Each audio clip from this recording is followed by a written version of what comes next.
Jaha. Eli tässä nyt sitten tultiinkin aika lailla rauhallisesti.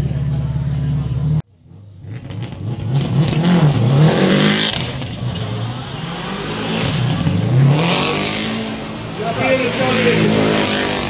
Hyvä, ettei oltu tuolla eessä. No niin, ja sitten vähän alkumakua ralliajamiseen. No siukan siirrytti, niin pääsee varmaan menemään.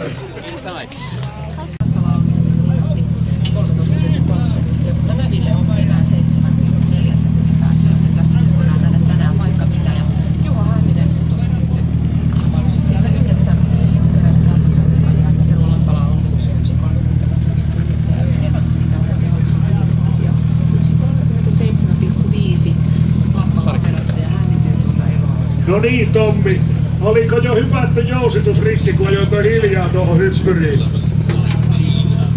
Ei ollut kyllä mä niin tarkoitus sanoa tuohon jousitusrikkiin, että hiljennetään vähän. Että meillä tuolla ihan koja hyppyjä oli ja kiva tuolla erikoiskokeilla, että todella upeassa kunnossa erikoiskoja, mutta näin ei viititty tuohon sen takia, olisi otettu pääjohtajalla hivenen selkäpito, eli ei viittinyt riskejä ihan toi niin hurja toi yhtiö, jossa on vähän kovaa ja kuitenkin aina yöpi toi mä totesin loppumetreillä, että käännäpä suoraan tekemään.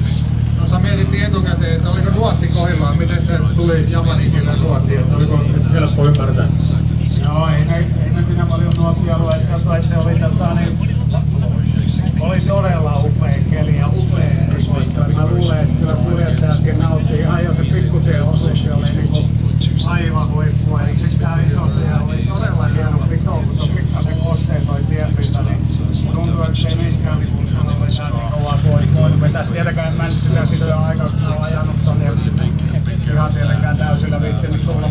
Kuten näitte, niin auto on hiukan spesiaali. Jos Tommi, minkä ryhmän auto? Onko tää E4, eli Puuppolle 4 vai mikä tää auton luokitus ja ryhmä? No joo, mä tossa heitin jokia jollekin, että tää on ollut aika helppo luokitella, kun meillä me ollaan tehty ihan itse tähän omat luokitukset, että me Fian kanssa, niin ei ole vastaan mitään luokitusta tää auto, mutta tässä on meidän noiden Subaruiden voimasiirtoja. Tää on 4 veto 330 heppaa ja 600 newtonia vääntää, että tää on todella kiva auto ajaa. Okay, Mr. Toyota, nice to see you here.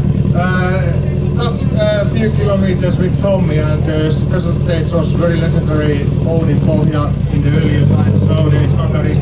How was it? What was the feeling? I am the luckiest guy in the world. I am the only person who could experience WRC with Tommy Macken Drive and the real WRC special stage. I'm so lucky and I enjoyed a lot. Thank you very much.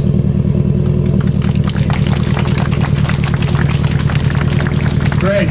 Yeah, most of the drivers are saying that this is the #1 stage in the world, and like Carlos Sainz and all these guys, so you were really lucky.